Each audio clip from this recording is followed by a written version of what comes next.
இன்றைய சத்திய போதனைகள் வழியாக இரண்டாம் பாகத்தில் மலை பிரசங்கத்தை பற்றி பார்ப்போம். மலை பிரசங்கத்தில் ஆண்டவராகிய இயேசு கிறிஸ்து என்ன சொல்கிறார் என்று பகுதி 2 பார்ப்போம். நியாய பிரமாணத்தை ஆனாலும் தீர்க்க தரிசனங்கள் ஆனாலும் அழிக்கிறதுக்கு வந்தேன் என்று எண்ணிக்கொள்ளாதீங்கள்.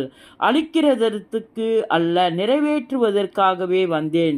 வானமும் பூமியும் ஒளிந்து போனாலும் நியாய பிரமாணத்தில் உள்ளவைகளெல்லாம் நிறைவேறும் அளவு அதில் ஒரு சிறு எழுத்தாகிலும் ஒரு எழுத்தின் உறுப்பாகிலும் ஒளிந்து போகாது என்று மெய்யாகவே உங்களுக்கு சொல்லுகிறேன். ஆகையால் இந்த கற்பனைகளை எல்லாவற்றிலும் சிறியதானதொன்று ஆகிலும் மீறி அவ்விதமாய் மனுஷருக்கு போதிக்கிறவன் பரலோக ராஜ்யத்தில் எல்லாரிலும் சிறியவன் எனப்படுவான்.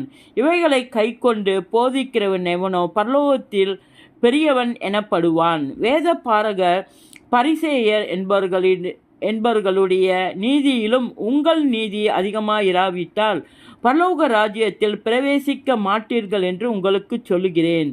கொலை செய்யாதிருப்பாயாக என்பதும் கொலை செய்கிறவன் நியாய தீர்ப்புக்கு ஏதுவாய் இருப்பான் என்பதும் பூர்வத்தோருக்கு உரைக்கப்பட்டதென்று கேள்விப்பட்டிருக்கிறீர்கள். நான் உங்களுக்கு சொல்கிறேன், தன் சகோதரனை நியாயமில்லாமல் கோபித்து கொள்பவன் நியாய தீர்ப்புக்கு ஏதுவாய் இருப்பான். தன் சகோதரனை வீணென்று சொல்கிறவன் ஆலோசனை சங்க தீர்ப்புக்கு ஏதுவாய் இருப்பான். மூடனே என்று சொல்லுகிறவன் எரிநகரத்துக்கு ஏதுவாய் இருப்பான். ஆகையால் நீ பலிபீடத்தில் உன் காணிக்கையை செலுத்த வந்து உன் பேரில் உன் சகோதரனுக்கு குறைவு உண்டென்று அங்கு நினைவு கூறுவாயாகில் அங்கே தான் பலிபீடத்தில் முன் உன் காணிக்கை வைத்துவிட்டு போய் முன்பு உன் சகோதரனிடம் ஒப்புரவாகி பின்பு வந்து உன் காணிக்கையை செலுத்து. இயேசுவின் நாமத்தில் இது பகுதி 2.